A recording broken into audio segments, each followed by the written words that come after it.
Welcome to an all-new Build Out live stream. You can join the stream every Wednesday at noon Eastern Daylight Time, exclusively here on LinkedIn. The stream will be starting in just 1 minute. In the meantime, let me take this opportunity to talk about the graphic design platform that I use to create the social media graphics, overlays, and studio graphics for the Build Out series. Canva is both an online platform for your desktop and laptop, and also offers an app for smartphones and tablets. With the Canva graphic design platform, you can easily create social media, presentations, posters, documents, and other visual and video content. While there is a free version, Canva is best when using the affordable Canva Pro subscription and Canva Enterprise. So if you want to build out your social media and visual content, you need to use Canva. I'll make it easy for you to sign up. Just use the referral link provided on this stream's event post or in the video description with this stream's recorded posted to my YouTube channel. Okay, now let's get this Build Out live stream started. Today my guest is MJ Callaway, who is a professional sales trainer, conference speaker, and the founder at Bounce Up Chronicles. MJ and I will be talking about her highly recommended book, Bounce Up, Outpower Adversity, Boost Resiliency, Rebound Higher. Okay, let's get the conversation started. MJ, it's so great to finally have you on my live stream. Oh, Jim, it's great to be here. We have been talking about this for 2 months, and the day is finally here. Definitely. MJ, before we start our conversation and we talk about your book, Bounce Up, could you provide your professional background? Absolutely. And thank you for asking and allowing me to share it. So I'll go back about 10 years. So about 10 years ago, I had taken a position with a national builder. So think about building a house on your own land. However, you are working with me out of a storefront with Panera next door. So is that like crazy? So you were building a custom home out of a storefront. The crazy thing about it was I had taken that position for a very specific reason, and I didn't know anything about the building industry. And in fact, in the third interview, there were two directors and the GM, and they had asked, do you know what the difference is between a header and a footer? And I said, yes. Well, the first day on the job, Jim, let me tell you, my header and footer was not the same as their header and footer. I have a writing background, and because of that, I went straight to a Word document. However, I learned that business from the ground up, and within a year, I became the only female in the top 5 of the company, national company, selling 3 times my sales quota, my annual sales quota. And then about 7 years ago, I decided to, for a very specific reason, again, I decided to start my own company, MJ Callaway Training and Development. And I work with organizations to help them navigate change so that they can boost resilience, results, and revenue. So basically, think about this. I help them get unstuck so that they can open the floodgates to higher performance and profits. Very good. And you're a certified sales professional. You teach sales executives. You train also general sales people who are working obviously in different industries. You're also a certified virtual presenter. You're a motivational speaker and a conference speaker. And the most impressive thing, and I love this because I read this actually in the 21 book where you are a contributor into it, yes, that you sold a children's game to Disney. Can you talk about the game? Are you allowed to talk about the game? I am, absolutely. So this is when my children were young, and my children are now young adults, so actually with families of their own.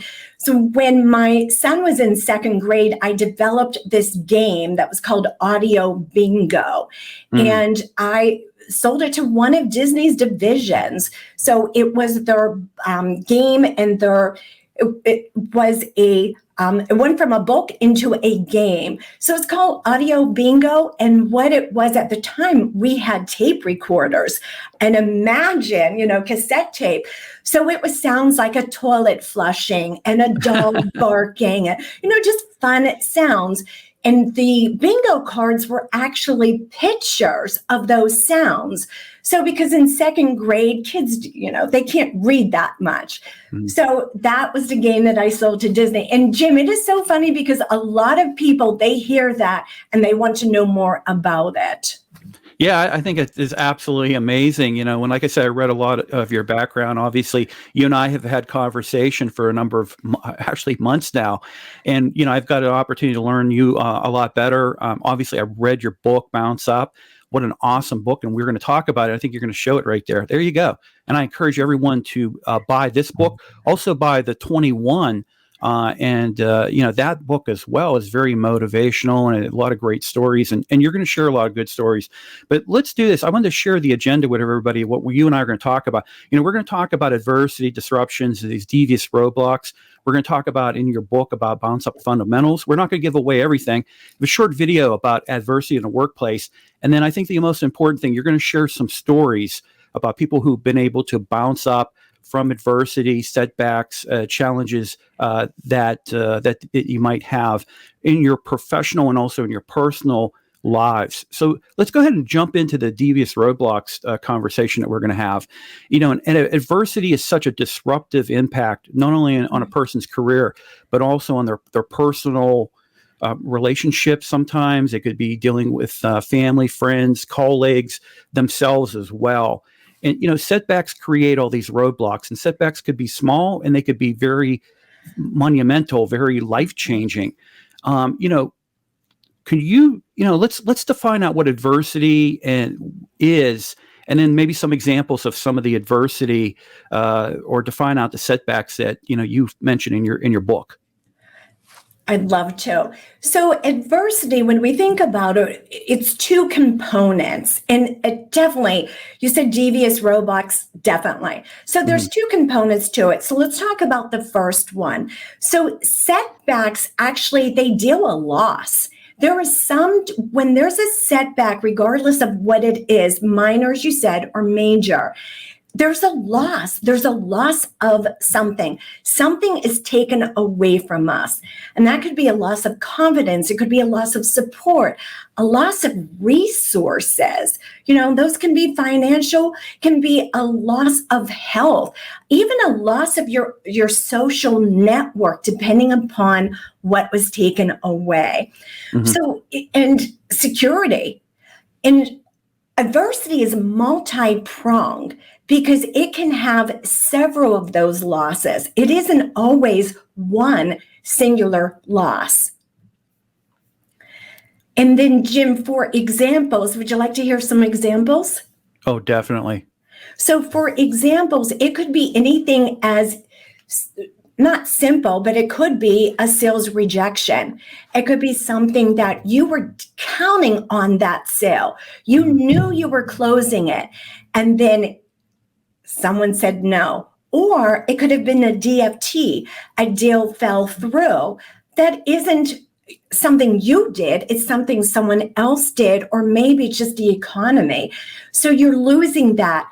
And whenever it steals from you, and then going back to the loss, that's where it takes the resources of security, can also rob you of something from your home life. If you were counting on that money to put braces on your kids, and now you've lost that income. But it can also be a health issue. As we've talked about, I've had several of those. It can be something as your company relocated, and now you have to figure out, am I going to relocate with the company, or am I staying here, and do I need to find a new job? So many different ways. And obviously 2020 and now that we're, starting to crawl out of 2020 through 2021, you're talking about the building industries. There's supply issues, there's challenges with transportation of products and goods. We still have, some areas now, the Delta variant, what's going to happen when it comes to certain protocols and things like that. There was a lot of setbacks and challenges that not only sales professionals, but really anybody in the business environment and also in our personal lives, that we were so impacted. And the thing with it is looking at these impactors, learn from them, and then obviously to your book is how do you bounce up? How do you take that? You're a 2-time cancer survivor. You could have just basically said, I give up. It's, all these challenges I have, these setbacks I have, but you have taken that to the positive, and what you do not only in the industry but also motivationally for others out there that are facing challenges. That's amazing. It's an amazing story. So again, that's why I'm so excited to have you on today. In your book, you talk about obviously, game changers and things like that. Mm-hmm. Is there anything that you want to point out regarding what game changers are? Sure. And if I can step back for a minute and share Please. the adversity that I faced. I had mentioned my professional life over the past 10 years. At the same time, the reason I'd love to mention this is because recently someone said to me, "You look like you led a charmed life. How can you talk about resilience?" Well, when we step back 10 years ago, I actually started over with $500, a few personal belongings, and I didn't even have a bed. And the reason I started over is because due to domestic abuse, my life was threatened and I needed to leave. So that was it was actually 10 years ago. And then in 2016, you had mentioned the cancer. I had a prognosis in fall of 2016. And Jim, this is at the time when my business, the fourth quarter of 2016, I had more business on my books than I had since I had started my business. And I received this prognosis of 20% chance of surviving over 5 years if chemo didn't work. And chemo had a 50% chance of working. So definitely what I share when I talk about in the game changers are things that I've implemented, and some of them are ideas that I have that I've received in the book from interviewing 8 other people that have hit rock bottom and bounced up. Yeah. I'm sorry. Did I? No, you're fine. I think you're a great example of, the mind over matter. That concept, obviously. And, when we think about fear, I'm going to kind of quote, 1984 Dune, Paul Atreides says that, fear is a mind killer. And, you in your book, you point out that how fear can overpower you, how it can influence you, but how it could forever change not to go like a Yoda as well, but it could forever change the course of your life, and how you channel fear. And also, too, that insecurity when it comes to adversity and setbacks and challenges. How do you conquer fear? And then how do you properly manage fear? Because you want to it's hard to switch. You have to kind of come down from that. You have to kind of transform that. How do you do that? So as you had said, fear it can be a negative and it can be a positive. And what happens when we allow it to settle in as a negative, we're reactive. And we have to control that because there is a study from the University of Michigan, and we are hardwired to go negative. And in order to control that fear, we have to focus on the positive, because fear does have a positive component to it, because fear can push us out of our comfort zone. It can also, as you mentioned, change our life, and it can change our life for the better. Mm-hmm. When I had been diagnosed, there was a positive to it, because I had realized that my business was running me instead of me running my business. So I needed to make some major changes. And that's where the game changers come in. So one of the game changers is to think about, okay, how can I be proactive rather than reactive? So let's sit in the worst imaginable thing that you can imagine happens. So whenever an unexpected event happens, imagine the worst and then sit in it. And when you sit in it, you'll feel it, but there's a reason to do it. So one of the things that whenever I had started over, my fear was that I would be homeless. And it was unfounded because I knew when deep down, my friends and family would never allow me to be homeless. Someone would help me, and that is exactly what had happened. But when we sit in it, we feel it. Now, here's the next part, is to feel that and then think, okay, if this ever happened to me, what can I do? What can I do? What's my alternative options? How can I take and turn this around? What can I improvise? How can I improvise with this? And then if you are so stuck in it, pull in your support team. I call it your power team, and talk it out with them. So once you do those two things, and then you want to go into some positive actions.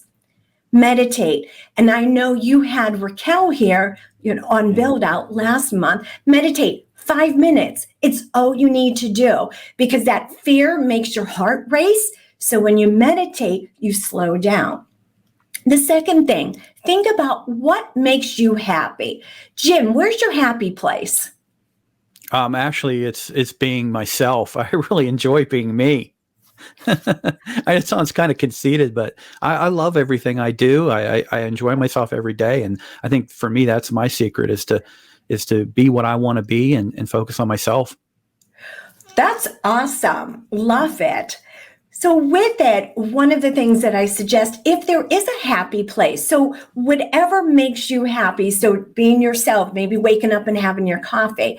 For me, it's the beach. So when I need to control my fear, or, anything that can have my heart race and anxiety sets in, I will go to, and I'll imagine the beach, and I can, in 5 minutes, I can visualize, I can hear the sounds, and it makes me happy.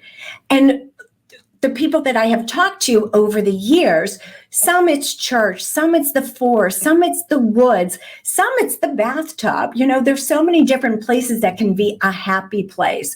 So settle into that. And then the last one is fun. And this comes from a friend of mine who is a wellness coach. She works on burnout with physicians. And she says, pull out the bubbles. Because bubbles make us think about our childhood. And then when we're blowing a bubble, we have to slow down. We slow down our pace in order to make that bubble happen. So those are game changers, because they are slowing down that excitement, that anxiety. And it's 3 key steps to help you get out of the fear. I think for me, I always view, and this is kind of, I think, where I'm saying about focused on myself. I'm like a rock in a stream, and no matter how hard that water is rushing, it's just going right over me. And I have to think that way, because you could be paralyzed, you could be crippled. We've got chaos, we've got all kind of things going on, and some of it is minor. A lot of it's minor, but there's also a lot of major things going on. But you have to really be that strong rock in the river. Let that river, that stream, just totally flow over you and not drag you down. And that's the thing I think I focus on. The other thing too to really look at, and I think is to sum this up, what you're talking about, you really want to be able to take that fear. You want to be able to control that fear, but you want to kick it out. You want to kick it out. And that's where you go into your book and you talk about, how you kick out the fear. Raquel Packett's, MJ, you have amazing content. Thank you so much. Yeah, that was a great. And that was a great live stream a couple weeks back. Everyone could check out the replay on either LinkedIn or on my YouTube channel. Great conversation on mental health and mindfulness with Raquel. So thank you, Raquel. So let's go ahead and let's talk about verbal drama. And first, I think I know what verbal drama is, but could you give a definition of what you say verbal drama is? Verbal drama is all that inner chatter. It is all those negative thoughts. Now, remember, we are wired to go to the negative. So it's all those thoughts that we have in our head. And what happens is when we have one negative thought, we go to the next one, into the next one, into the next one. And it is like a super ball that just bounces around continually inside of our head if we don't control it.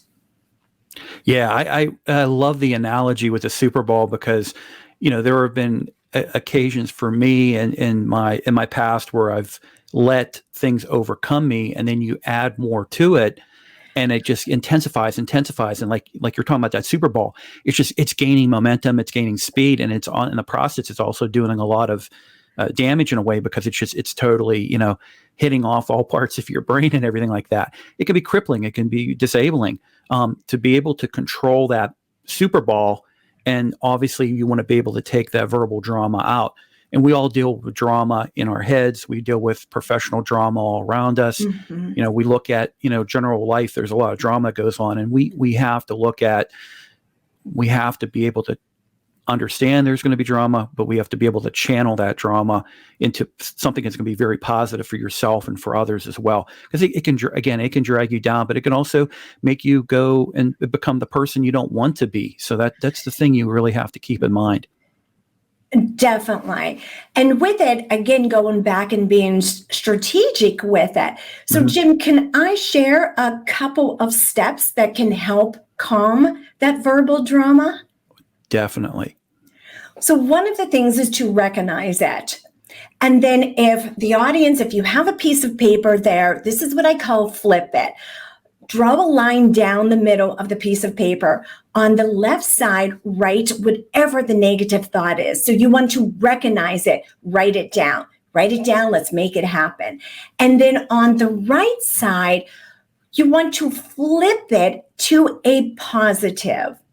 And then once you flip it, say it out loud 3 times so that you cement that positive message in your head to replace the negative. So Jim, I will hear frequently someone say, but MJ, you don't know what I'm going through. And I don't. We never know what's going behind closed doors. Just like the person who said to me, you look like you led a charmed life. She did not know. But one of the things I do know is it is possible to flip it. And Jim, if it's okay with you, I can share one of my flip it words. Definitely.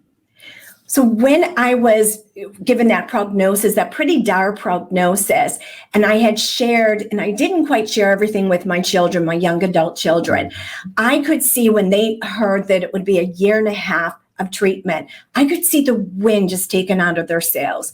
And I knew the next 1.5 years that if I didn't do something, that every time we mentioned either chemo or radiation or surgery, because let's face it, they're all negative words. They have a negative connotation, right?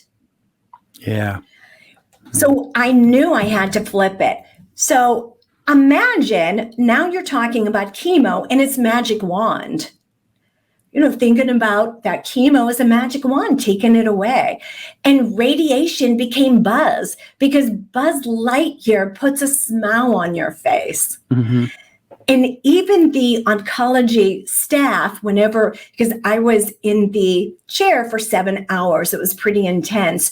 I called the IV my boyfriend because that IV was going everywhere with me. And then I made the staff call me a guest. I wasn't a patient because I wasn't staying. So we can find a fun way. It wasn't a fun circumstances. Yeah. However, we can find a fun way to flip it. So when we're talking about it, it makes it easier, not only for ourselves, but everybody else around us. Wow, it's a great mechanism, a great practice to follow. I love that recommendation. That is so good. So let's go ahead and talk about in the book with the bounce up fundamentals. And I picked 3 that I really centered on when I read your book. And the first is that unshakability. Let's talk about unshakability. What is unshakability and why is it so important? So unshakability, originally I called it self-efficacy. And Jim, No one liked that word. So I switched it to unshakability. It's a great word. However, yes, it's that belief. It's that belief in yourself down to the core. That belief that it doesn't matter what is thrown your way, what face plant you have, that you believe that you will overcome it. It's that core down below. It's the faith in yourself, the faith in your abilities, and also the faith in whether it's God or whatever higher power you have. It's down in your core. That is unshakability. Very good. And the next one I picked is to improvise. And let me share something with you. A friend of mine, I don't know if you have ever listened to Tat's talks. He talked about doing an improvision, going and doing the comedy routine. And, he had talked about that on one of his updates that he did on his YouTube channel. And that's a great recommendation. It's a great idea because, I'm a professional in business development, sales, and everything like that. So for me to overcome some of the fear in front of people, stage fright, you're a motivational speaker. You speak in conferences. I can tell you that if I was picked to go onto a conference stage and speak in front of thousands of people, I probably will freeze and lock up. So, those ideas of like an improvision, go out there and do the comedy routine, and just, they have these courses they do. That's great. So improvision, in your book, how do you talk about improvise? What's improvise mean? Improvise is, I use it instead of adapt. A lot of people use the word adapt when it comes to resilience. I say improvise. If we adapt to the circumstances. I see. However, when we improvise, we control what we can control. So the best question to ask yourself when it comes to improvise is, what can I do right now with what I have? It isn't, if I had this, I could make this happen, or if only I had this. It's taking what you have right now. What do you have in the palms of your hand or around you, the people around you, the materials, your supplies? What can you do right now with what you have? That's improvise. That is great. And then the other thing that I had looked at is obviously one that could be very difficult for someone is conviction. You really have to be, really, committed. And so conviction can be very, very difficult. Can you talk a little bit about conviction? Definitely. So with conviction, this is get it done. You are determined. You have that mental drive to get it done, to go after a goal. So conviction has three components to it. It is your goal. It's an emotional meaning behind that goal. And then it is the focus, that mental drive, that tunnel vision that you are going to make this happen regardless. So it's all three of those components is conviction. Oh, very good. Very good. You had some more to share? So I don't know, do we have time for a story? Oh, definitely. Okay. So I'd like to use Chris Paul as one of the examples of someone who had conviction. So during his senior year in high school, and he's an NBA player, you probably know. So for audience, in case they don't, NBA player. So during his high school year, his grandfather, unfortunately, was murdered.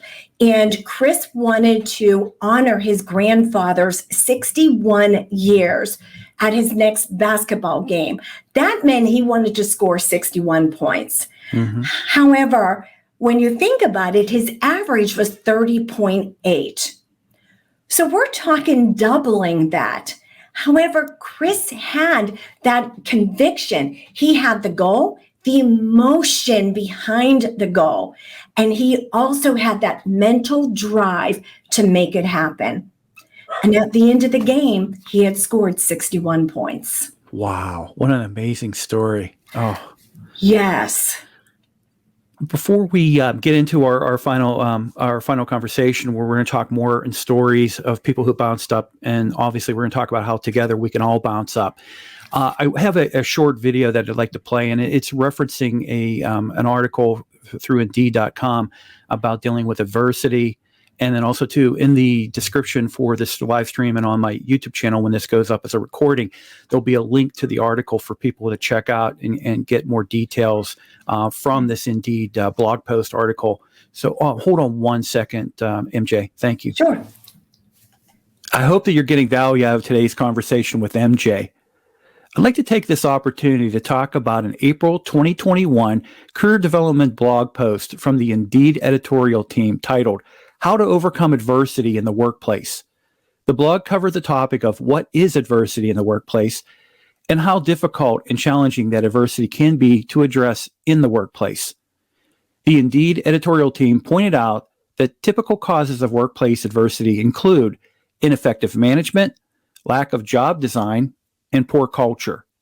The blog also goes into detail on steps which combat adversity at work.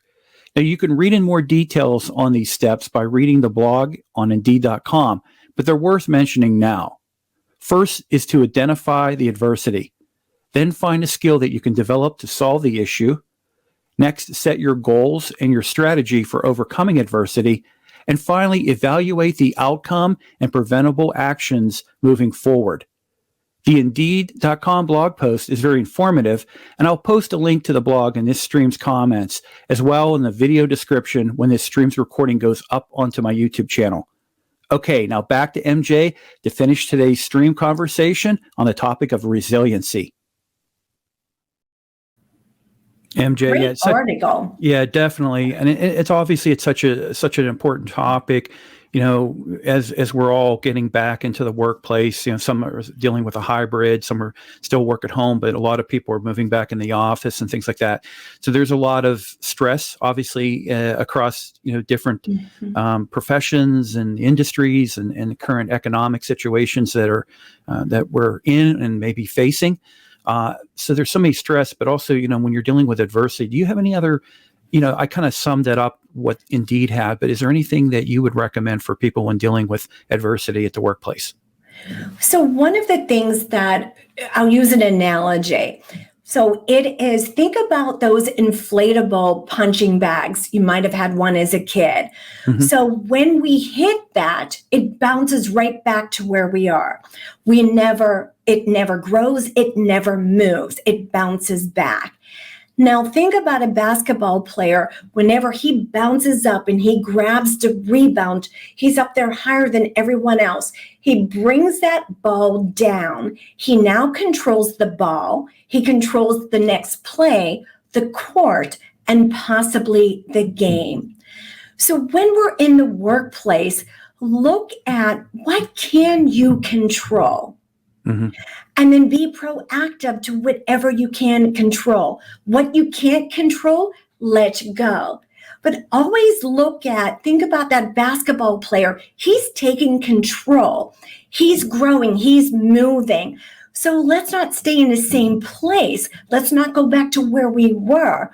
Let's look how we can bounce up and we can grow. Oh, great advice. Great advice. So, in the course of obviously our communication back and forth over the last couple of months, and obviously myself, reading the Bounce Up, Outpower Adversity, Boost Resilience, Rebound Higher, and I have the Amazon link to the book in the event post here for the live stream, but also make sure I put that into the recording live stream recording that goes up on my YouTube channel as well. Purchase a book. It's a great book. I'm not compensated for recommending your book, but I just love that book. It's just an awesome book. And I know I got the green screen going, so you guys can see I've got all these tabs here. I mean, I literally, went through this and just marked all these amazing, not for the interview, but just for myself. There were 3 stories that I wanted you to center on in talking about people who bounce up and then on the aspect of together how we can all bounce up. The first one was the Chef West story. Could you go in a little bit about that story? Sure. Chef West, he's in the Outer Banks. He was going through a very high profile divorce. At the same time, he was going through the worst financial season. It was fall into winter for a chef owner. So between those two, he was not in a good place. And what's amazing about Chef West is he was 20 years sobriety on the day that I had interviewed him. And he said he lost more when he was in sobriety than when he wasn't, which is crazy. And thank goodness for him that he had a strong support team. So he loved to eat, but he loved to eat things that were not always healthy for him. And he offset it by going to the gym. He loved to work out. Well, he ended up hurting his knee, and he found out that because he couldn't work out and he couldn't go back after the surgery to the way he did work out, he'd gained weight. He was not in a good place.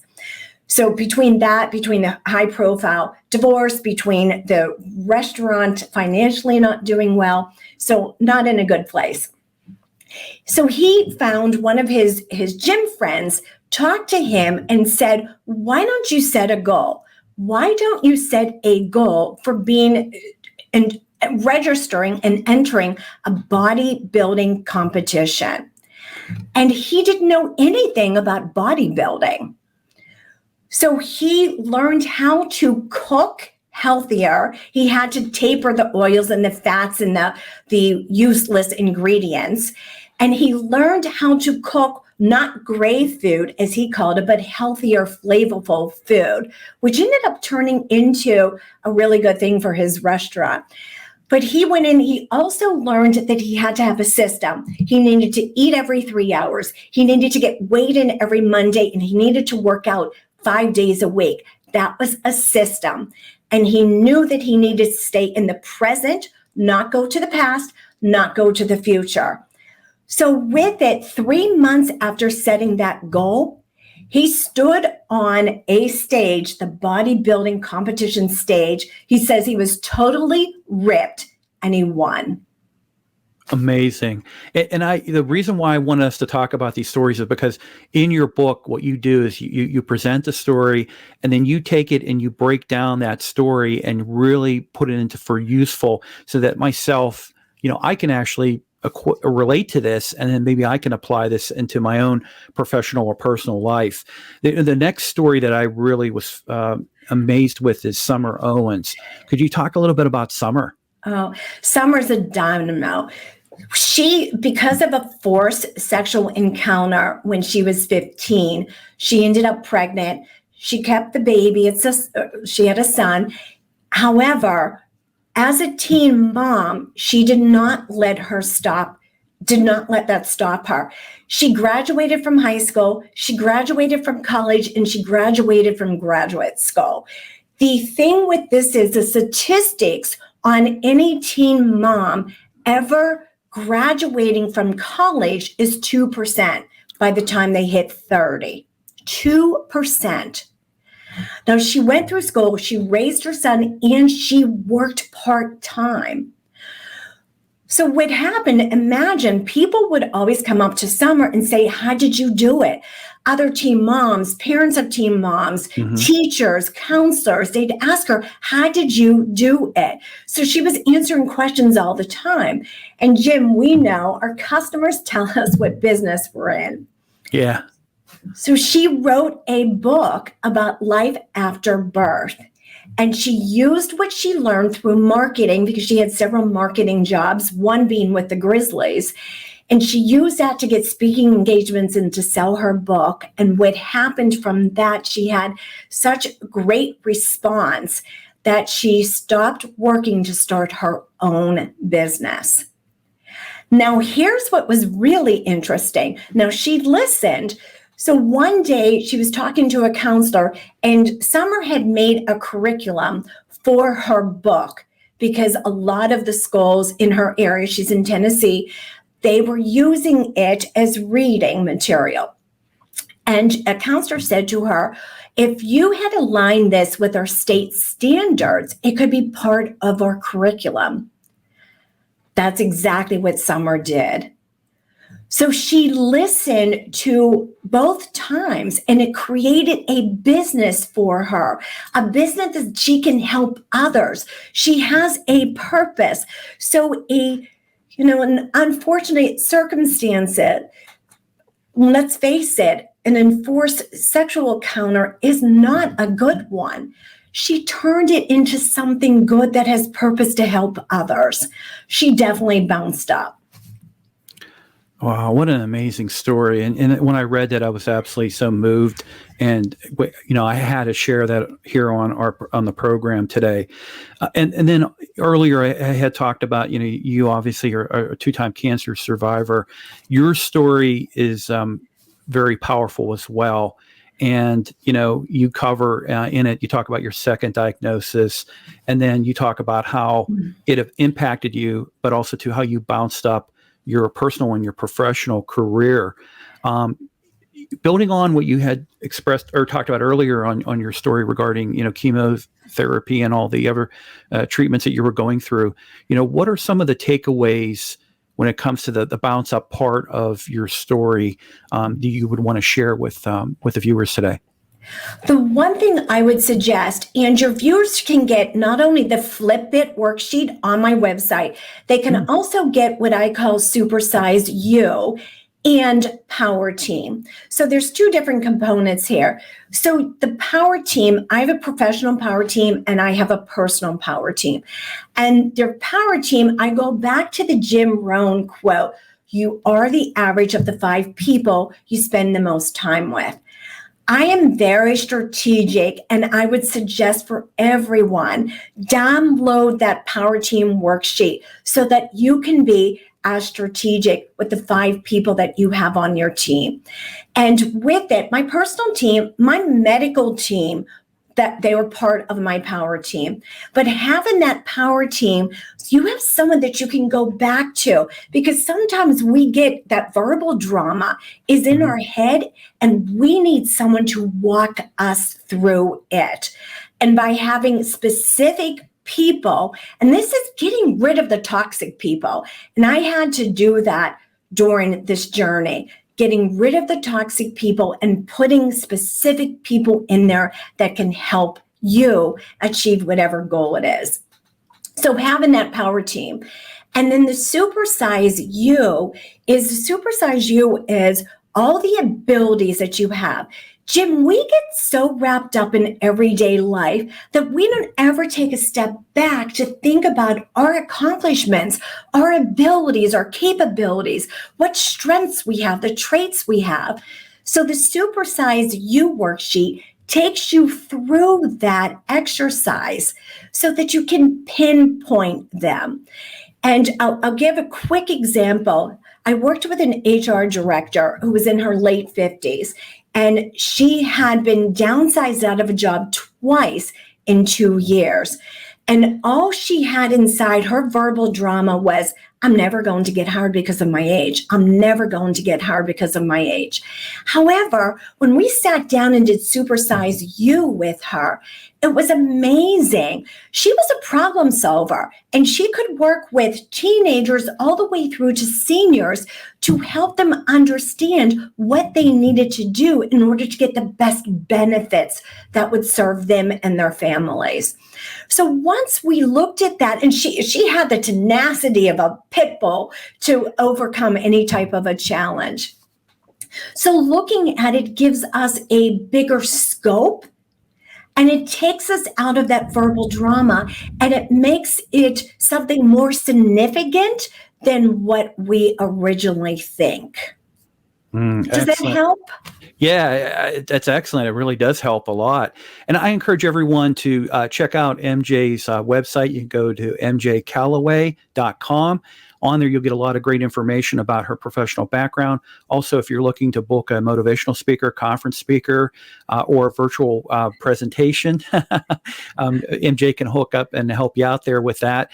And then the other thing, too, is definitely take the opportunity, go to Amazon and purchase, Bounce Up, Outpower Adversity, Boost Resilience, Rebound Higher. I highly recommend it. There's the book there. Excellent. Thank you. MJ, thank you. I'll tell you what, before we break, I totally forgot to talk about next week's guest. So hold on one quick second.